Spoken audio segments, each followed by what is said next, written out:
সমুদ্র নাকি পাহাড়? আবার বলো, সমুদ্র নাকি পাহাড়?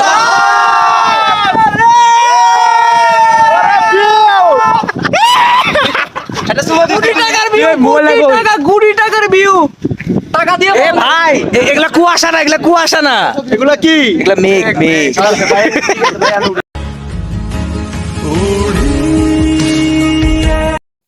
আসলে আমরা বাইক লাভার যারা আছি তারা কিন্তু কখনোই সমুদ্রকে ভালোবাসি না, আমরা সবসময় পাহাড়কেই ভালোবাসি। কারণ পাহাড় এমন একটা জিনিস, মানুষের মন মানসিকতা ফ্রেশ করার জন্য পাহাড়ই হচ্ছে বেস্ট।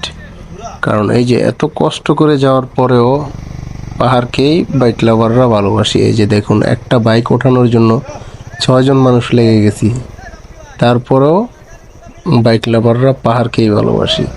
তো এত কষ্ট করে যে উঠতেছি, তো এই কষ্টের কিন্তু সফলতা পাওয়া যাবে যখন আমরা আমাদের গন্তব্যে পৌঁছাতে পারি। তো যত কষ্ট করবেন ততই সৌন্দর্য উপভোগ করতে পারবেন পাহাড়ে। যেমন পাহাড়ের যত ভিতরে যাবেন, গভীরে যাবেন, ততই পাহাড়ের সৌন্দর্য ফুটে উঠবে দেখবেন। তো আমরা অতটা ভিতরেও যেতে পারছি না, কারণ পাহাড়ে অনেক নিষেধাজ্ঞা থাকার কারণে। তো আমরা তিন্দু পর্যন্ত গিয়েছিলাম, তো তিন্দুর অবস্থা খুবই খারাপ, প্রায় 300 মিটারের মতো ভাঙা রাস্তা। তো পাহাড় দোষে মানে যত রাস্তার বালি টালি আছে সব কিছু বের হয়ে গেছে, এটা কণা, এগুলোর কারণে অনেক কষ্ট হয়ে গেছে আমাদের বাইকারদের।